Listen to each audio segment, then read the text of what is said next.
We're ready to go on the record. You're on the record, Your Honor. Good afternoon. My name is Kristen Lawrence. I'm the Public Utility Law Judge assigned to hear case number 9504N.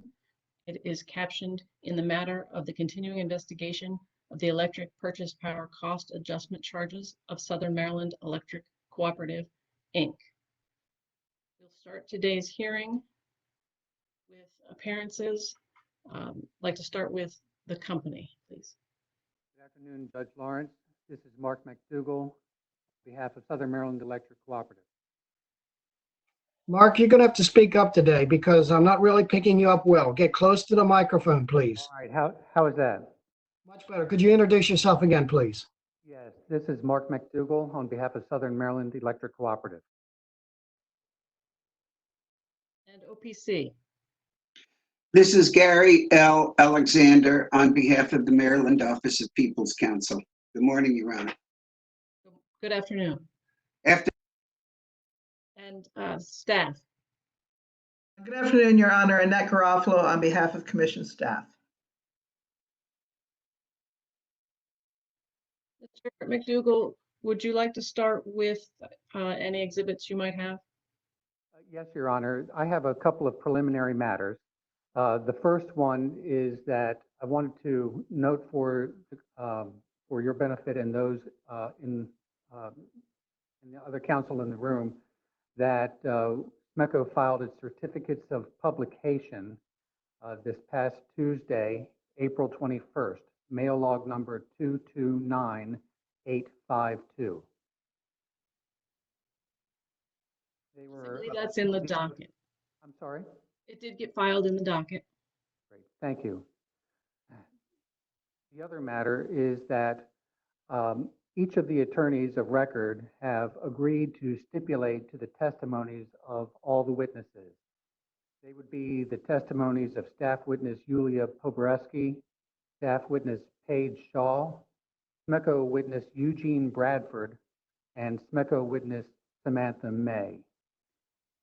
We all have agreed to waive cross-examination, yet we are making available two witnesses because we understand that you have questions for them. Okay, why don't we get those exhibits, the certificate of publication, and then your witnesses marked. All right, I'd like to mark the certificates of publication in their entirety as SMECO Exhibit 1. So marked. And I would like to move those into evidence at this time.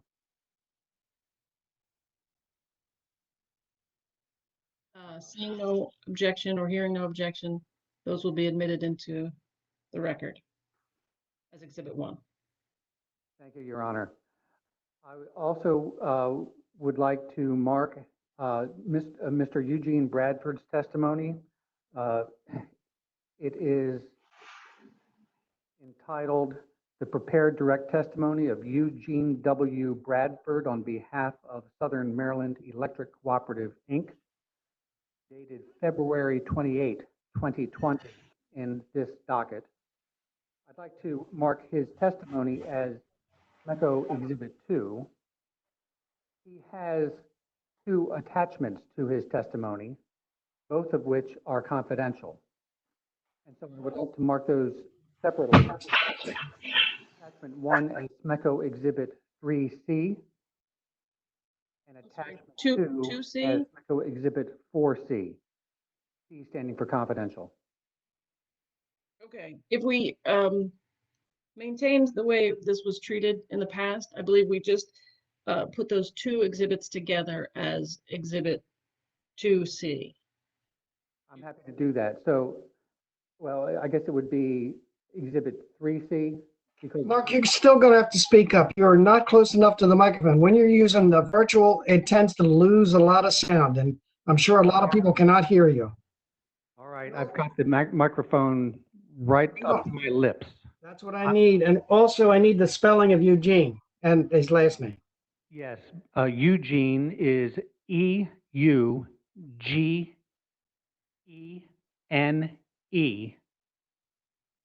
Middle initial is W, and his last name is Bradford, B-R-A-D-F-O-R-D. Thank you very much. You're welcome. So, Your Honor, are we marking Mr. Bradford's testimony as a separate exhibit from his confidential attachments?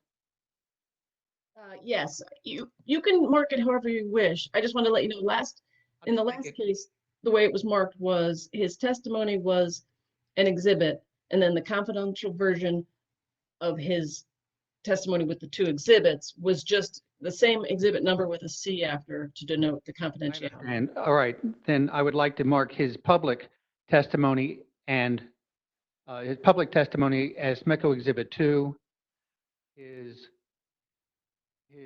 confidential testimony and confidential exhibits as SMECO Exhibit 2C. Okay, so marked. Thank you. And Your you Honor. indicated that there's been a stipulation, so those will be entered into the record at this time. Thank you. How would you like me to handle Ms. May's testimony? She is available, as you can see, on sitting in the room with me. I can give her some direct examination, or we can enter it the same way we did Mr. Bradford, and then I can make her available for cross. That's fine, the latter. All right. I then would like to mark the prepared direct testimony of Samantha E. May on behalf of Southern Maryland Electric Cooperative, Inc., dated February 28, 2020, as SMECO Exhibit 3. So marked. She has one confidential exhibit, so I will ask that the confidential testimony and exhibits of Samantha E. May be marked as SMECO Exhibit 3C. So marked. All right, Your Honor, since I'd like to move that into evidence as well at this time. Seeing or hearing no objection, those will be moved into the record. Thank you. And since all attorneys have waived cross-examination, I know that you, Your Honor, have a couple of questions for Ms. May, and she is available for any questions that you have at this time. Okay, I need to swear her in. Ms. May, can you raise your right hand? Yes, Do you swear or affirm under penalties of perjury that the testimony you're about to give in this case will be the truth, the whole truth, and nothing but the truth? I do. Thank you. In your testimony, you indicate that, Your Honor, yes, sir. she's going to have to state her full name and spell it. Okay. Ms. May, can you state your full name and spell it for the record? Yes, Samantha E. May, S-A-M-A-N-T-H-A,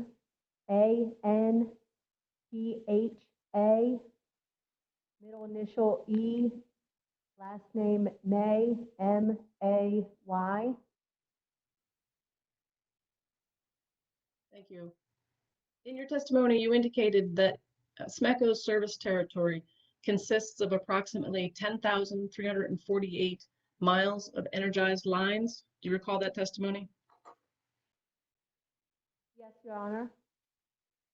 In last year's case, Ms. Bucci testified that SMECO's service territory consisted of approximately 13,450 miles of energized lines. I wondered if there was a reason for the decrease.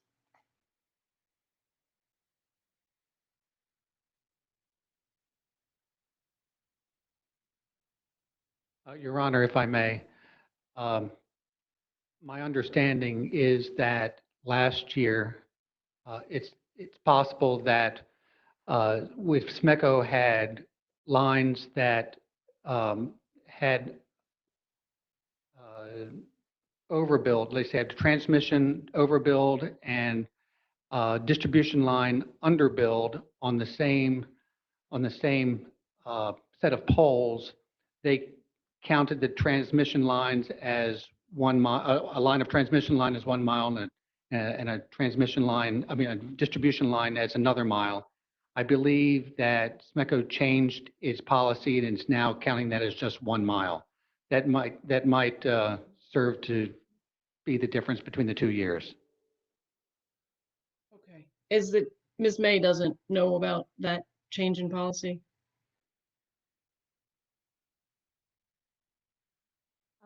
Your Honor, no, I can certainly provide the source to where I got. I'm sorry, we're not picking you up very well. Could you please repeat what you just said and loudly? Sure. Your Honor, I can certainly provide the source to the information provided in my testimony. I'm unsure of the difference between last year's and this year. Okay, but you're certain that in 2019, the mileage of energized lines was what you have in your testimony of 10,348? Yes, Your Honor. And Your Honor, we will provide the reason for the difference in the 2 years. Okay.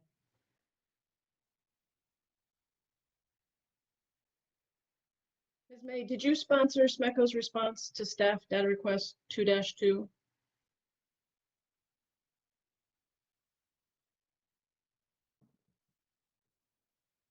And perhaps at this time, we should identify and mark staff's exhibits for the record.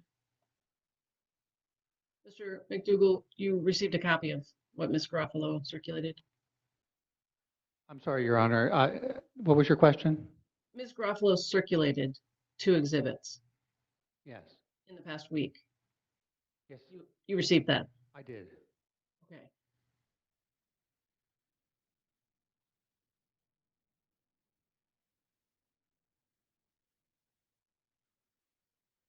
Are we now focusing on staff data request 2, item 2?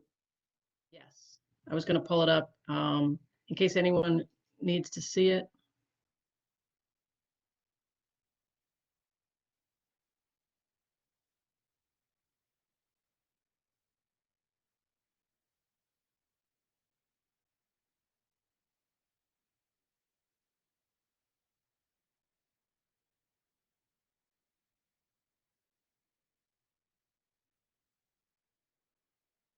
So I just shared my screen. You should be able to see the document request. Does everyone have this? Yes, Your Honor. Why don't we mark this as staff exhibit 1? Your Honor. Yes, sir. If you have questions about this particular exhibit, SMECO witness Bradford is the one who provided the responses.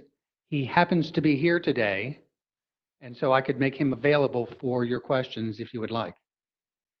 Okay. Is Ms. May familiar with the document at all? Yes. Okay. I think why don't we proceed, see if she can answer the questions. If she can't, then we can take a break and get Mr. Bradford. But if we can get through it with Ms. May.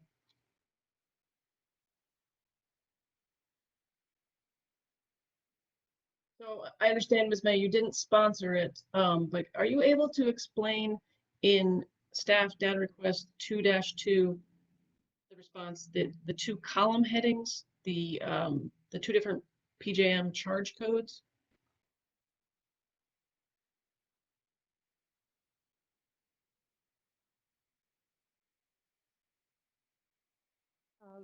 Yes, Your Honor, those charge codes correlate with the PJM bills that SMECO receives weekly and monthly bill.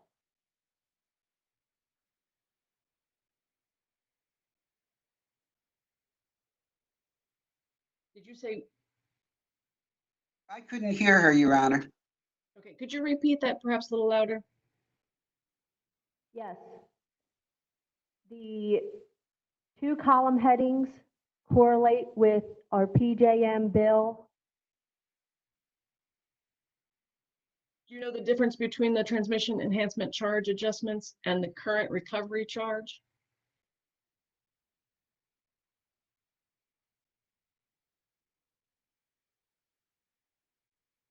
My understanding, they're different line items on the PJM bill.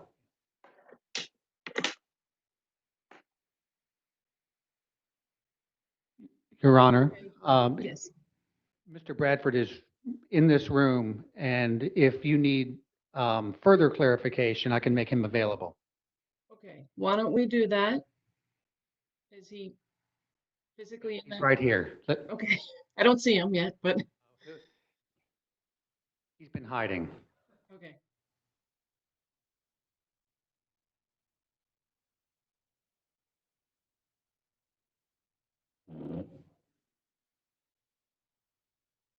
He'll need a microphone then. Oh, good.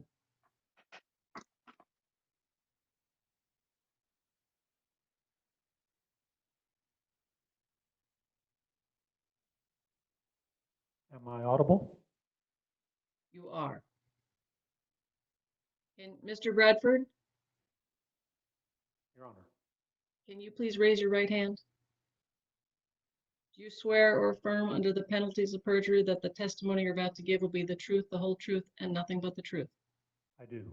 Can you please state your name and spell it for the record? Eugene W. Bradford, EUGENE W BRADFORD. Thank you. And I understand that you sponsored this response to staff data request 2-2? That is correct. Okay. So can you explain the difference between the two columns under PJM charge code? The settlement in the transmission case at FERC made two different cost recovery methods for the settlement charges. The first column, labeled 1115 transmission enhancement charge adjustments, dealt with the recovery reallocation of costs that had been recovered prior to January 1 of 2016. And those costs were set for all the utilities, what their monthly charges would be on a going forward basis. And those are the charges that we have received under that portion of the settlement over the 2019 period. The second column is for costs that were charged for going forward after January 1 of 2016. And those separate costs on the PJM invoice are what you see under the column 1108 current recovery charges. Okay, so what happens after June of 2019? After June of 2019, the second set of costs went to zero. That was the end of the time period that those costs were incurred.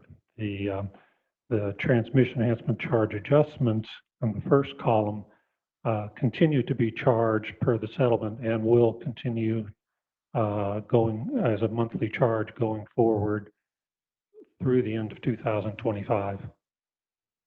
And the drop off from June, the 988,000 to the 273,000 in July? That was the termination by the settling parties in the settlement of the monthly cost stream going forward for SMECO's portion of the cost. So it was set up to be a declining monthly flow of cost. It dropped down from June to July from, as you can see, from 988,000 to 273,000. It decreased again in January of 2020 to a little over 114,000. And that will be the amount that is charged on a monthly basis going forward through 2025. There's just the determination of the monthly charge amount as part of the settlement. Okay. And after June 2019, starting in July, those amounts that are shown in that column 1115, they're no longer in the PPCA, correct? The cost originally, all of the costs started to be on our PJM invoice in July of 2018. They had not, at that point in time, been incorporated into our base standard offer service rates for our power supply costs. So the PPCA mechanism picked them up and flowed them through the PPCA surcharge factor. We had a filing to change our base SOS rates back in, we filed originally at the end of 2018. It became effective in June of 2019, the base SOS rates did.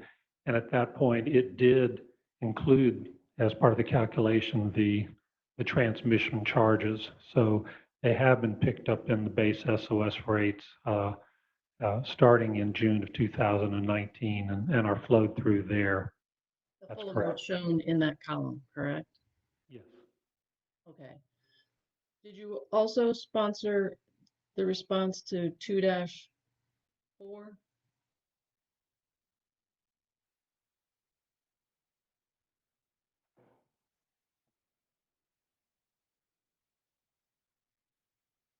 Yes, I did.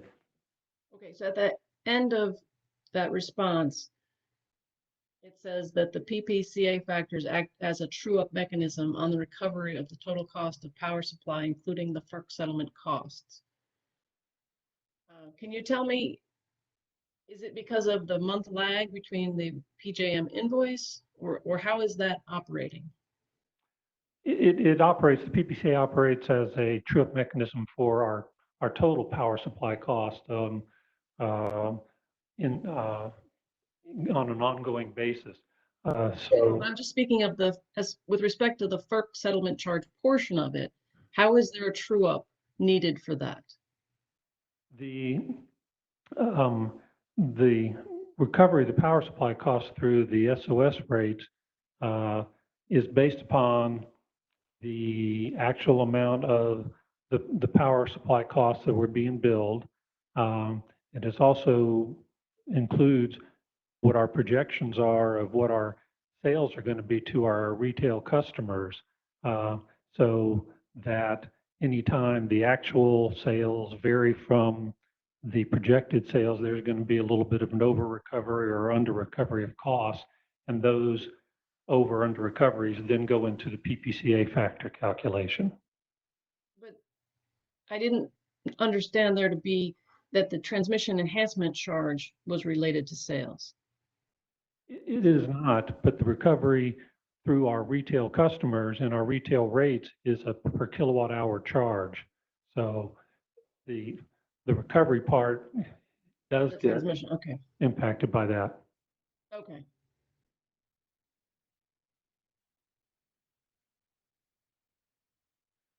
All right, I think that's all I had. If there are no objections, I'd like staff exhibit 1 to be entered into the record. Company has no objections. Ms. Garofalo Staff has no objections, Your Honor. and Mr. Alexander. No objections, Your Honor. I just was wondering, while both witnesses are there and there's no identification of the sponsor to OPC's DR set 1 and the answers, could I just introduce now since they're both there? And I don't think there's any objection to it. But Why don't we find out? Mr. Yes. McDougall, do you have any objection to the OPC's exhibits that Mr. Alexander circulated the other day? I do not. Okay. then why don't we can turn to them now, if you'd like, Mr. Alexander. I've unmuted you now. My friends would like this ability. It does come in handy. Yes, it does. They've been wanting it for 45 years. So I have you circulated 2 exhibits. Yes, one of them is the actual DR 2, which is OPC Exhibit 1.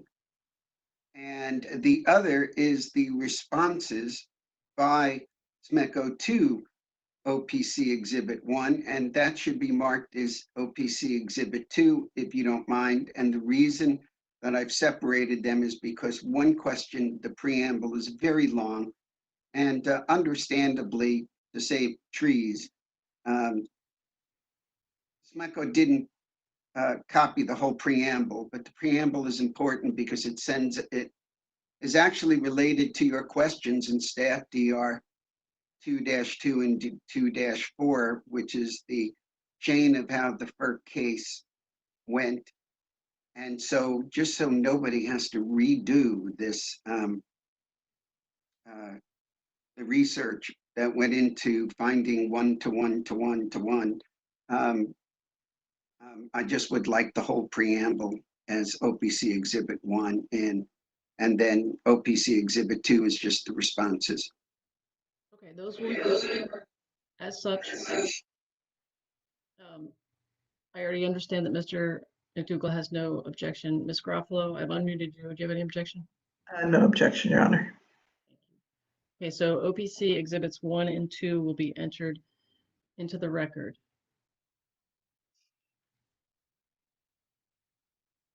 Mr. McDougall, did you have anything further? No, Your Honor, I have nothing further.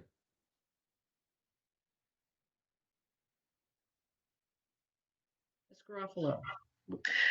Good afternoon. Would you like to swear the witness before we talk about her testimony? I think I'm trying to find out who's causing feedback. Hang on a second. If everyone has stipulated to her testimony, I just have some questions. I think we can go ahead and get it into the record. Before we do, Ms.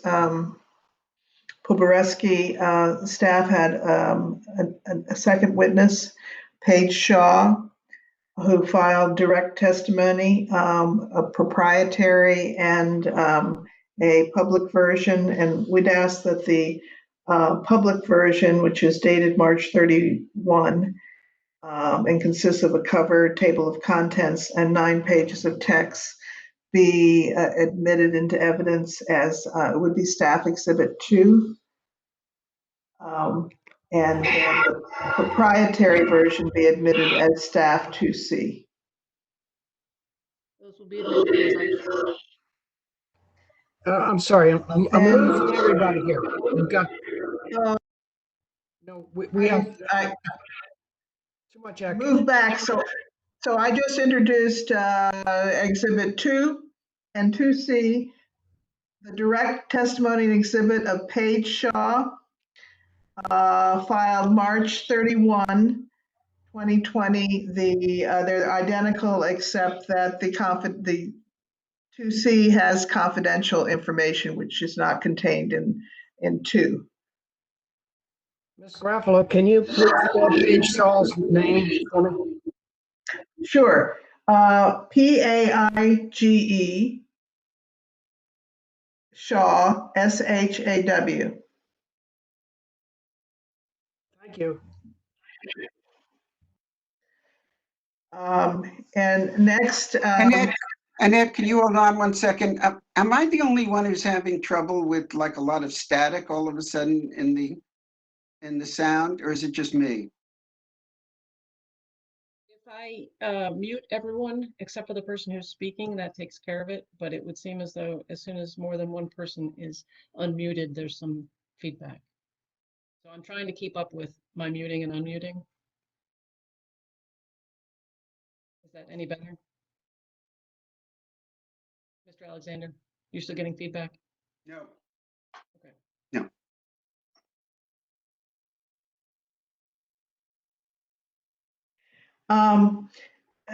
So then, as staff would also like to mark for identification and admission into evidence the direct testimony of Julia Proboreski. It's also dated March 31, and it consists of a cover page, table of contents, 6 pages of testimony, and 1 attachment. And Ms. Proboreski is available for cross-examination. Okay, that's staff 3, correct? Correct. With no objections to staff exhibit 3, staff 3 will also be admitted into the record. Ms. Poboreski?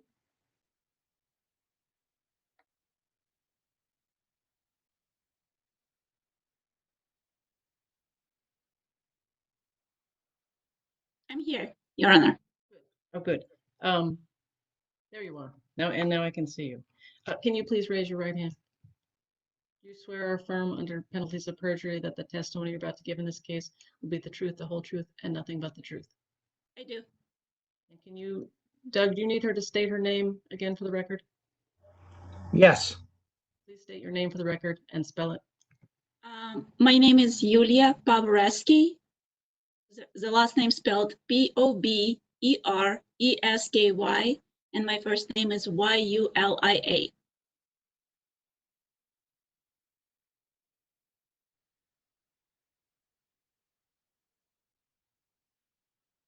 So I just wanted to clarify a couple points in your testimony.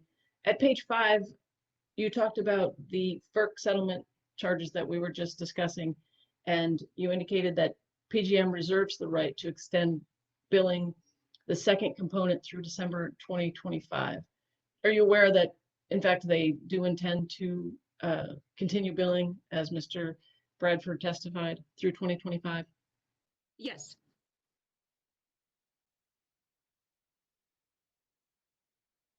And then based on Mr. Bradford's testimony, at the top of page 6, I believe you added the 2 columns together for the period to get to the 10.75 million. That's correct, Your Honor. Let me get there. 1 second, please. Sure, take your time.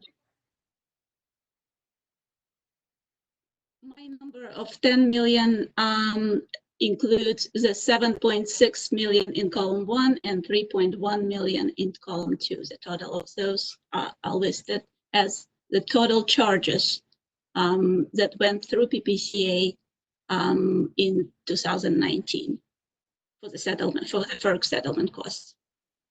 Okay, but did you understand Mr. Bradford's testimony that starting with the amount in July, those were actually in the base SOS rates? Yes, and the PPCA will serve as a true-up. So there wasn't really 10.75 million in the PPCA in that period, correct? Can you tell me what you're referring to? Yes. So you said that you indicated that the 2019 total, you added the 7.6 million and the 3.1 million. If the amounts from July through December were not actually in the PPCA, then I don't think you should add 7.6 to the 3.1. I think you'd need to add the columns January through June, those amounts, to the 3.1. And the amount in the PPCA would actually be less than 10.75 million. Your Honor, I confirmed it with SMECO when I received the DR. And Mr. Bradford stated that both of those amounts were charged to PPCA in 2019.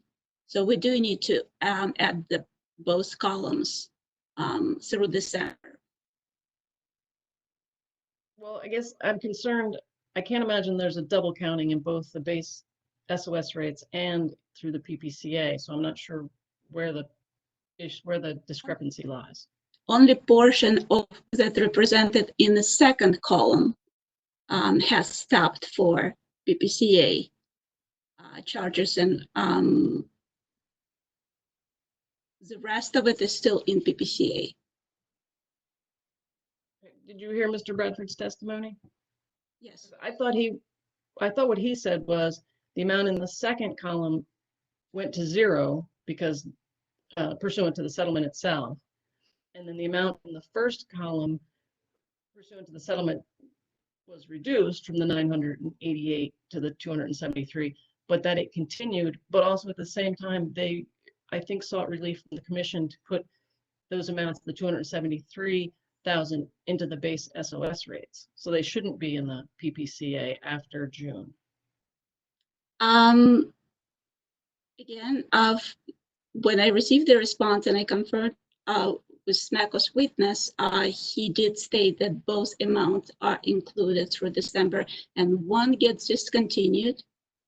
At least that's my understanding of it. The second column is totally discontinued to be charged by FERC.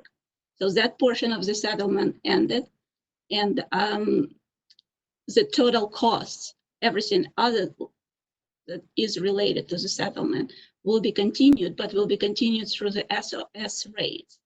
And PPCA will just serve, since PPCA is a dollar for dollar recovery for all costs that the company incurs, that will serve as a true-up for over and under collections, so they get the full recovery of their fuel costs.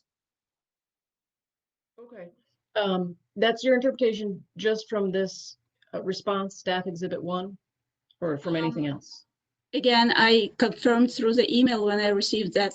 I was unclear of how it's going to happen, and that's why I sent additional email, and that my understanding of the response that I received from Mr. Bradford.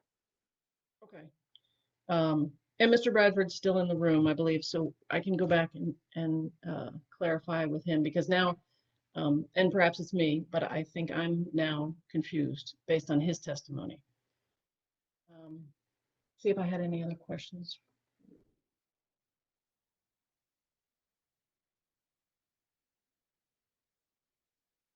Okay, thank you. Thank you. I'll stay on just in case you have any additional questions after I speak with Mr. Bradford. Yes, please. I'm going to mute you now and unmute. Mr. McDougall? Yes, Your Honor. Do you have any issues if I would like to try to clarify the confusion with Mr. Bradford? I have no objection to that. Okay. Mr. Bradford, do you need me to explain where I see a discrepancy, or do you understand? I think it's just simply, I think I can hopefully clarify what the confusion is. The totals that are on the response to 2-2 were the total amounts that we were billed by PJM over the course of 2019. And as sort of I was saying earlier, our recovery of those comes through the SOS rates and the PPCA factor to true up to get to the total recovery. Through May of 2019, we had not calculated the SOS rate to include any of the PJM charges for the transmission settlement. So therefore, those costs did flow into the PPCA factor calculation. Then, starting in June of 2019, our SOS rates, when we refiled them with the PSC and got them approved, they did include the PJM settlement charges in the SOS rates, so that they were no longer flowing through the PPCA factor into that charge for recovery from customers, except to the extent that, as I explained earlier, there might have been an over or under recovery in a particular month because of fluctuations in kilowatt hour sales for our SOS recovery. But in total, we are only recovering the total amount shown in the exhibit there. There's no double recovery going on here at all of these costs. It's simply, are they reflected in the SOS charge calculation? And that was not the case through May of 2019, but it was the case starting in June. And at that point in time, then they did not flow through the PPCA, they flowed through the SOS charge. Okay. Do you have a copy of Ms. Pobreski's direct testimony? Your Honor, I need to approach the witness to show him where they are.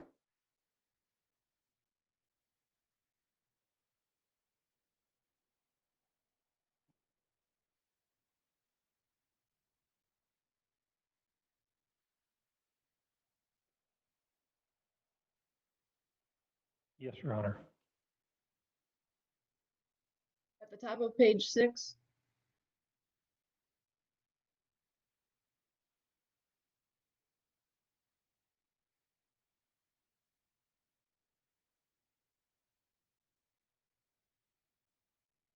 Right there. Yes, I see that. So according to Ms. Pobreski, based on an email exchange, she understood your response 2-2 that the 2019 total of 7.6 million and 3.1 million added together were both in the PPCA charge. And from your testimony, I don't believe that's correct. Your testimony today is that the 3.1 would only be added to the first January, February, March, April, May, and June amounts in column 1 and not the July through December amounts. Is that correct? Yes, essentially that is correct. You know, I was understanding Ms. Pobreski's question to be about is the total amount of the settlement charges that we incurred in 2019, the 10.75 million, which is correct. And I would basically represent that the recovery of that has been through the PPCA factor for the first part of the year, and then it went to the SOS factor starting in June of 2019. Okay, and you don't have the total amount charged through the PPCA for the period, do you? We know it's less than 10.75 million, but you don't have that figure handy, correct? I don't have it in front of me right now. We could get to that figure if we added the January, February, March, April, May, and June amounts under the first column to the 3.1 million, correct? It would be. Why don't you go ahead and get that exhibit in front of you, so I don't want to have you say something that's not accurate.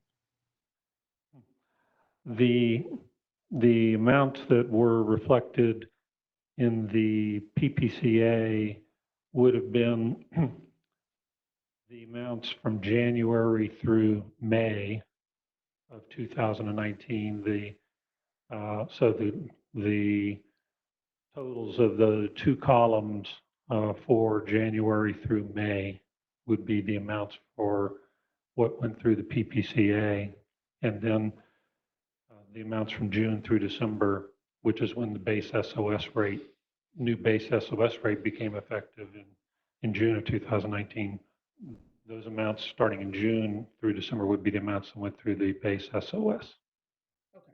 So I misspoke. So if we take the amounts in the periods of January through May in the first column and add them to the amounts which total 3.1 million from the second column, that's the amount that would be in the PPCA for the period under review, correct? Yes. Okay. Thank you. Thank you for clearing that up. You're welcome. Does anyone have any questions based on my questions? I do not, Your Honor. Your Honor, Mr. Alexander? No, I see that Ms. Pobreski would like to say something. Ms. Gruffalo, is that okay with you? That's right. Yeah. Your Honor, I was just, I'm sorry, I had to unmute you. You're unmuted now. I just wanted to ask if you would like me to send the email clarification regarding that. I found it in my mailbox, and maybe it will clarify for you a little bit how it works, because Mr. Bradford was kind enough to explain it there. Okay, if you can send that if you like. I think unless you have any remaining questions based on his testimony today cleared up my questions. For my own clarification, so did we need to add the amount through June for both columns, or we did, or my testimony number that presents 10.75? His testimony was that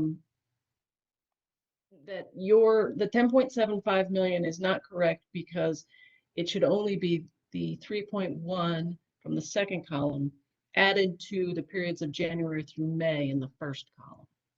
I understand. Thank you for that. Unless that leads you to have any other issues, or you want to change your testimony, or, No, it won't be necessary. And again, would you like me to present that email, or it's not necessary? That's not necessary. The only thing I'd like to confirm is that you have no issues with the PPCA charge in this case based on his testimony, which is different from, as you understood it, I think, the figures earlier.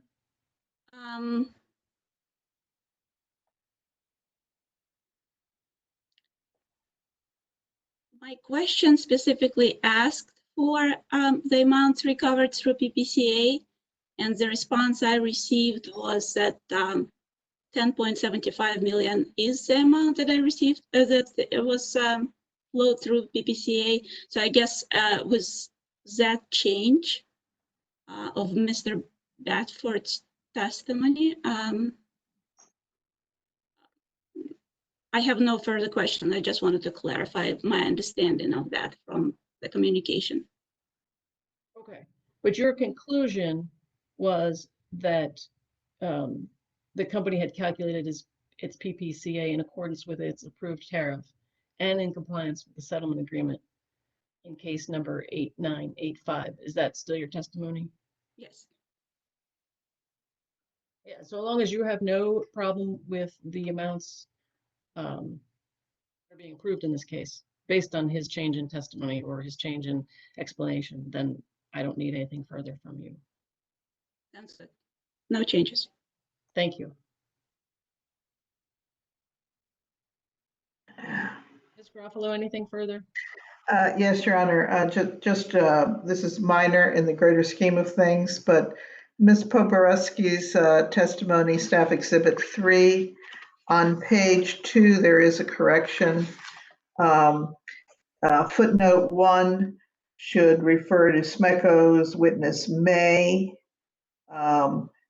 direct testimony at page 1, rather than witness Bucci at page 2. Okay, that is noted. Thank you, Your Honor. Anything else from OPC? No, thank you, Your Honor. And from the company, anything further? Your Honor, Eugene Bradford would like to say something. Your Honor, one quick adjustment to what we were just talking about. In regards to the $3.1 million on the second column, that does include $515,000 that was in June of 2019, and that June 2019 amount would also have gone into the base SOS factor. So Okay. the total that went into the PPCA in the second column would be slightly less than 3.1 million, about 2.6 million. Okay. Yeah, I think that I read your testimony or Ms. May's testimony that everything changed in June. So I thought it started in the base SOS rates in July, but it's backed up a month. So So the record is completely clear. To get the amount in the PPCA, you would add the amounts in both columns for the periods of January through May only. That's correct. Okay, so we could do that math and we'd have the amount that's in the PPCA. Okay, anything else? Nothing from the company. Unless anyone has anything further? That will be the end of our meeting today. Thank you, everyone. We are adjourned. Off the record, Your Honor. Thank you. Thank you.